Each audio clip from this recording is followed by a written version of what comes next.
Alright, welcome back to Juggalo Behind the Couch. I'm sorry it took so long. I won't bore you with the details of why. The important fact is, I'm back. I'm prepared. I'm grounded enough to tackle the second part of the second article. So that's what we're going to do. Is Trap Cat's been bothering me. Just won't leave me alone because I know that I was overdue to shoot this again. I apologize, folks. Bear with me just a minute because, as I stated in part one of this particular branch of my docu-series, if you would, for lack of a better term, again, this article is a beast. It's very long.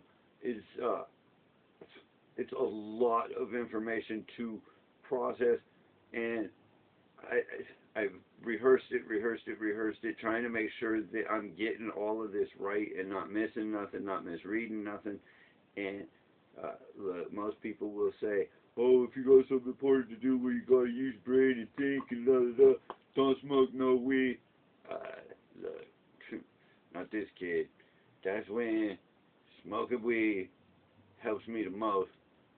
So bear with me as I get this loaded. I'm going to pull this article up, and we're going to dive in right where we left off last time. I guess this is a good opportunity for me to say, those of you who missed part one of this episode, please go and check it out. Make sure that while you're traipsing through my content, you do the like and subscribe thing. Your support helps me keep going and creating content and getting voices out there on issues such as this. So that would be much appreciated. Let me go ahead and pull up this second article, and we'll get right into it. Providing my other phone, wants to work the right way. It's always a challenge. Me and technology too. The fact that I even do this is, look, I had to have, I'm not even going to tell you how dumb setting up a YouTube channel made me feel. That being said, let me hit this real quick and we're going to jump right back in where we left off in part one.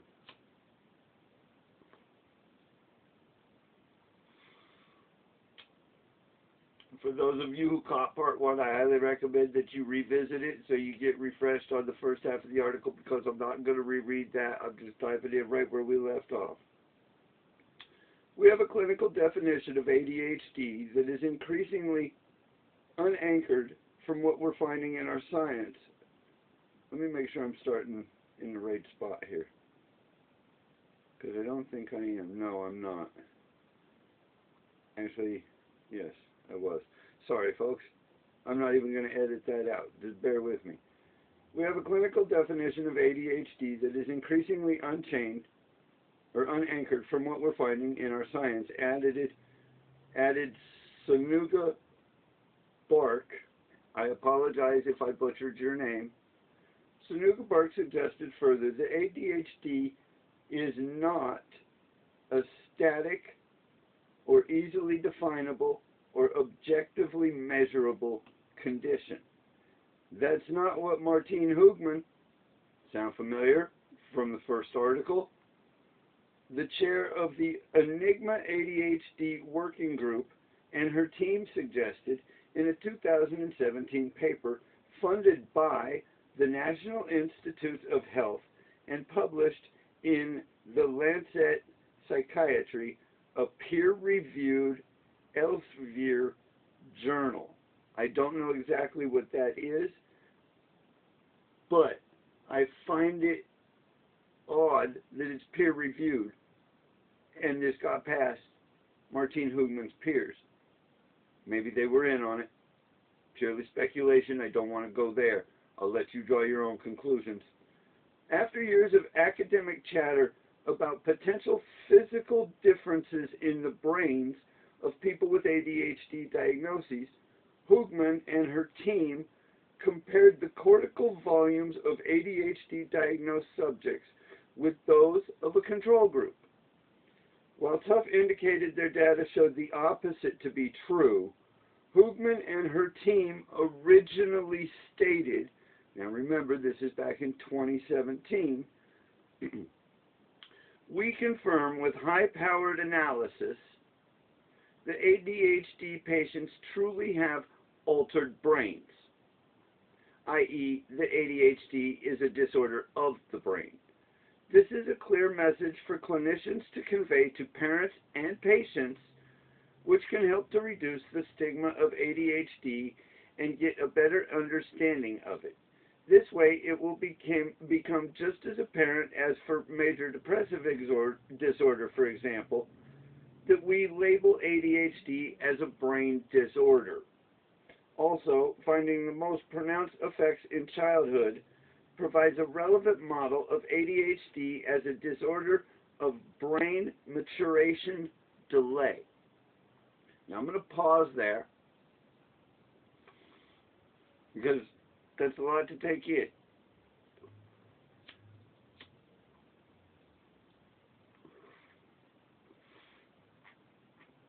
If you remember from the first article by the New York Times, back in 2017, Martine Hugman was not acting alone. James Swanson was on the same chessboard, being moved by the same person or people, entity, conglomerate, corporation, criminal organization, whatever you want to call it. And they were, well, at least Swanson was, being paid, highly paid, to quote the article, as a pharma consultant. But don't let me get ahead of myself. Let me continue reading. Hugman did a complete about-face when recently pressed about her statement, telling Tough, back then, we emphasized the differences that we found, although small, but you can also conclude that the subcortical and cortical volumes of people with ADHD and those without ADHD are almost identical. Okay, so in 2017, you did this study. Brain images of those with ADHD, those without it. You found that there was relatively no difference. Okay, and I say you found because you're not saying that you've done any new research. Matter of fact, no one is claiming any new research in the ADHD field. Yours was the last, most cutting-edge research done. You're not coming out and saying your findings were wrong. Remember from the New York Times article, everyone was saying, oh, we lied. So keeping that in mind, as this sources the same things, she did a complete about-face when pressed about her statement. Back then we emphasized the differences that we found, although small. Although small. Now remember, this is a quote, folks. But you can also conclude that the subcortical and cortical volumes of people with ADHD and those without are almost identical. And that's a whole lot of jibber jabber double talk, political mumbo jumbo for we misled you. The differences were not big enough to even really be worth mentioning, but we spun it a different way. And don't let me get ahead of myself. It's going to go into why this article is amazing. So, where did I leave off? The ADHD neurobiology is so much more complex than that, added Hugman. Sonuga Bark indicated that there is a desperation. Remember, I said there was a secret agenda, and here's why. There was a desperation among some scientists to find evidence pointing to the biological nature of ADHD. Now we're going to pause. Those of us who are not scientists, those of us who do not hang out with scientists for friends,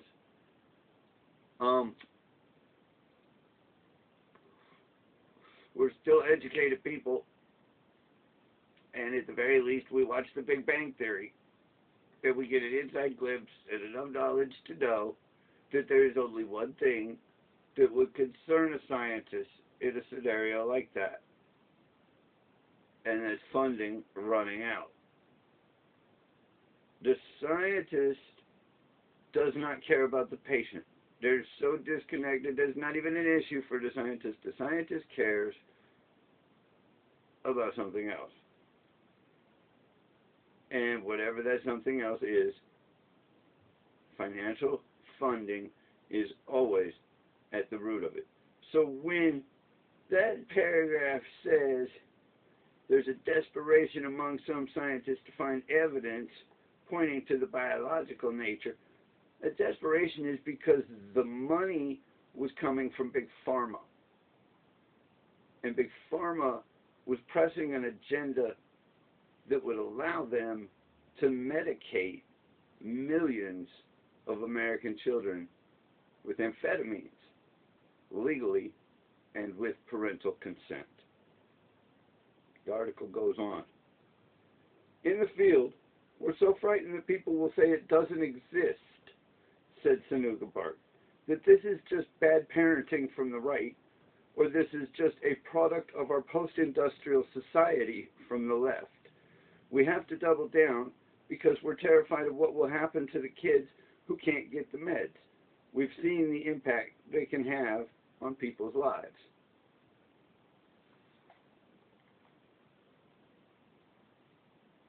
Didn't the New York Times article mention that the marginal improvement shown amongst the control group that was receiving medication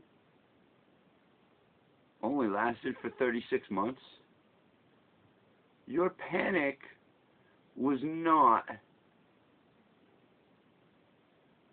to be able to continue providing medication for the betterment of these adolescent patients. Your panic was the pressure you were receiving to get something done for financial gain that was very difficult, and your time was running out. So you misled everyone, and you lied. And that's what you're now coming clean about. And you're not under attack. None of these researchers, Swanson,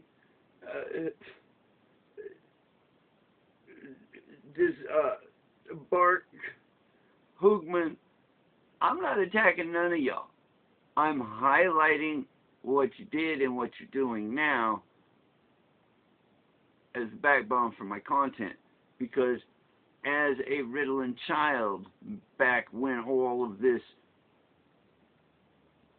shenanigans and fuckery was hatched, I was on Ritalin. I've said it from day one. I am a product of this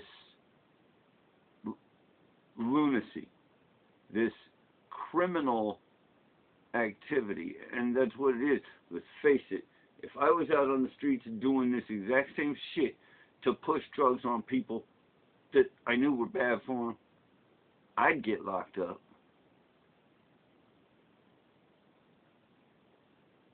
It's just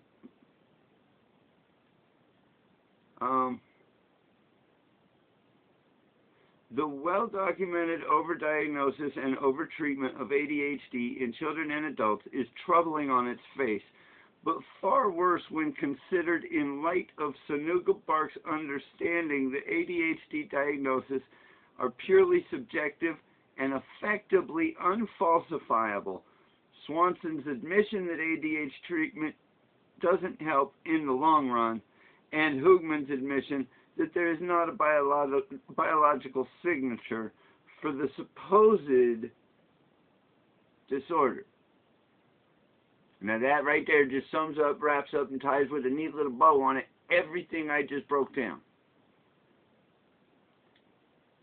Blaze News previously noted that the Trump administration plans to assess the prevalence and impact of pharmaceuticals on children, has some childhood psychiatrists and other prongs of the pharmaceutical industry panicking. After all, Health and Human Services Secretary Robert Kennedy Jr. might cost them a source of revenue by taking a closer look at ADHD. Now, cool. Police this criminal activity. That's great. That's a beautiful start to fixing the problem. But as part of the problem that y'all created, let me give voice to something here, because I don't think you will. What about the fallout? What about the damaged ones? Because what you did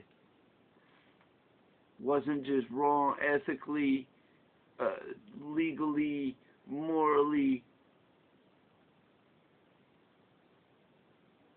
It fucked people up. People my age are suffering disorders they have because of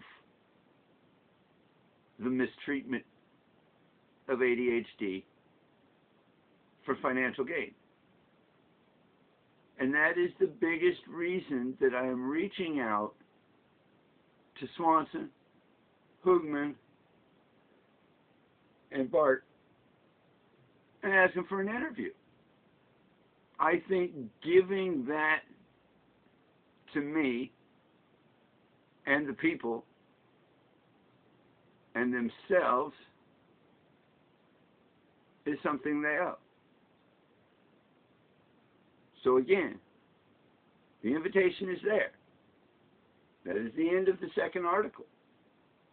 I love you. Like and subscribe. Do the little bell thing for future notifications. Be good to yourself so that you can be good to others.